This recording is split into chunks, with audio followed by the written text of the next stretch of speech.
And tonight, we start with the Kyle Rittenhouse verdict. You see, the media has spent the last few weeks insisting that none of the facts in the case mattered.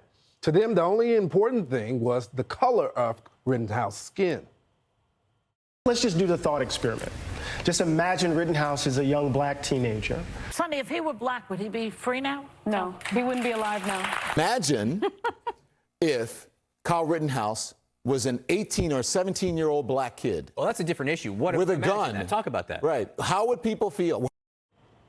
So let's talk about that. See, if the liberal media were actual journalists, they wouldn't have to ask, what if this happened to a black man? We know. Look no further than the story of Andrew Coffey IV. So instead, let me do their job and tell America what happened. In March of 2017, Andrew Coffey was asleep in his home when a SWAT team arrived with a search warrant for his father. When police detonated a flashbang device before entering, Coffey woke up thinking he was being robbed. Being a gun owner, Coffey opened fire, looking to defend his home. When police returned fire, Andrew's girlfriend, Arteria Woods, was tragically caught in the crossfire and killed by police.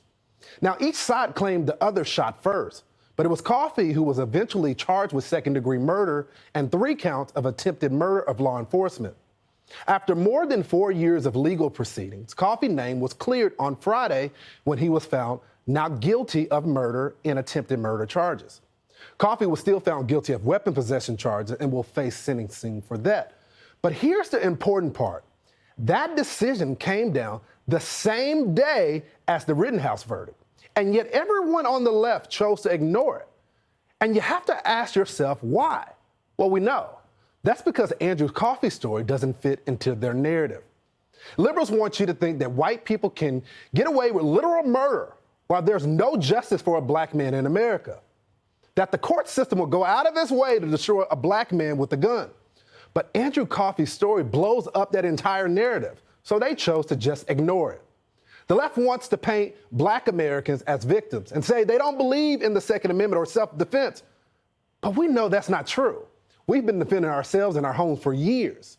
Now, according to the National Shooting Sports Foundation, from 2019 to 2020, there was a 58.2% increase in gun purchases among black people.